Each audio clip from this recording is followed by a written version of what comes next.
Guys, welcome back to the Texas Diesel Tech. I posted a video earlier about the fundamentals of testing a relay and diagnosing the circuit. Today we're going to go over the real life application of it. Right here, this is your relay.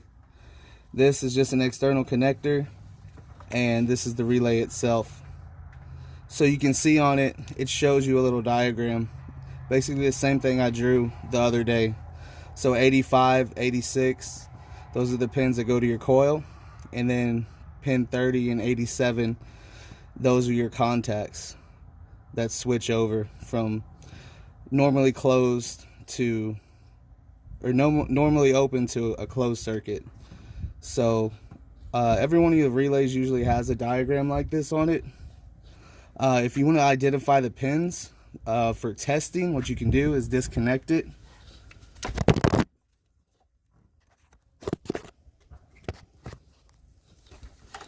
And as you can see,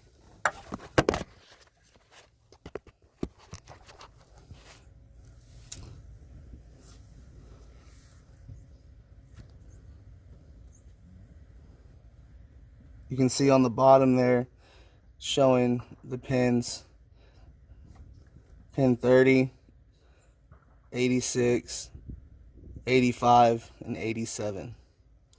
So those are the pins what we're going to be testing today, and I'm going to be showing you using a power probe. So all a power probe is a device where you can apply power and ground with the switch of a button. And if you're ever worried about plugging the relay in, don't be. It's only going to go in one way, so you don't have to worry about that too much. So looking on the bottom here, I know I have pin 30, 85, and 86 right here. So let me go ahead and turn the power on, and we're going to test, and I'm going to show you.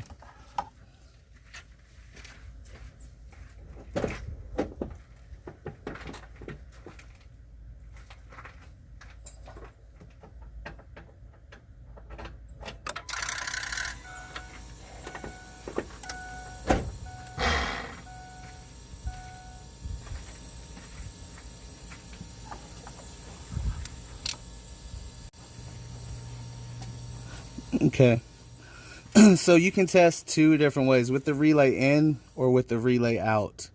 So if you want to test it with it out, you just remove it, match up the pins to the female side connector, and that's how you'll be able to test. I usually like to do it with it in, but of course if this isn't a fuse panel that's under the dash and it's hard to get to, then it's not so easy. But for today, we're going to put it in and test it that way. So we want to check pin 85 and 86 to see if we have power and ground, to see if our coil is getting power and ground and is going to work. So if you hear that, that's 12 volts. That's telling us that we have 12 volts to pin 85, the power side. 86, we have ground. And this right here is the power probe. You don't have to get one of these to test. I like using it. It shows you power and ground, and you can switch it with just the flick of this button. But that sound means ground. That sound means power. So you can see we have 12.2 volts there, which is good. We have ground there. So next we'll check pin 30, see if we have voltage coming from our fuse. And we do. So with this energized coil energized from 85 and 86, pin 30, you're getting a power input. You should have power coming out on 87, which we do. So this is a good functioning circuit. Now the reason I like testing with it connected is to see if I'm transferring power through the relay. You don't have to, but you won't know if the relay is actually sending power through. So I'm going to show you how to do it with the relay removed. Remember earlier too, in the earlier video, I mentioned about, you can hear it click. So listen and you'll be able to hear it click whenever we put it in. Because the circuit's functioning, we're going to hear it click.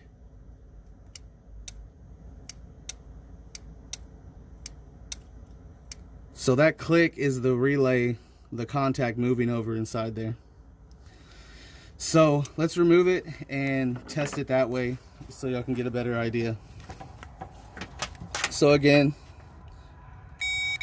there's pin 86, and here's pin 85. See, got power, ground. Now on pin 30, which is pin 30 right there, we have power. Now we're not going to have any power to 87 because we don't have the relay connected transferring power to it. Now 87 is going to the load, which in this case the load are my work lights on my service truck. So if we put power,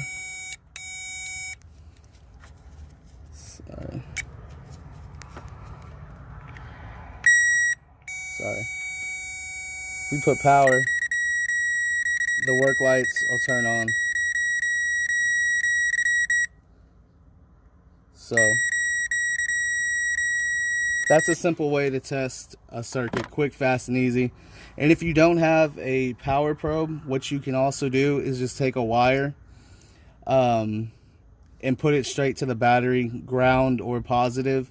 If you're trying to test something to ground or something to power and activate the circuit. With the power wire, you usually want to have a inline fuse in there just in case, so you don't burn the wire and burn your hand, because if you do accidentally put it to a ground source, the wire is going to heat up really fast and burn your hand. So always be careful, practice safety. You know, PPE, have your gloves on, safety glasses when needed. So I hope this helped anybody that is looking to diagnose a relay. If y'all have any questions or have any issues diagnosing a relay circuit, just comment below and I'll answer them.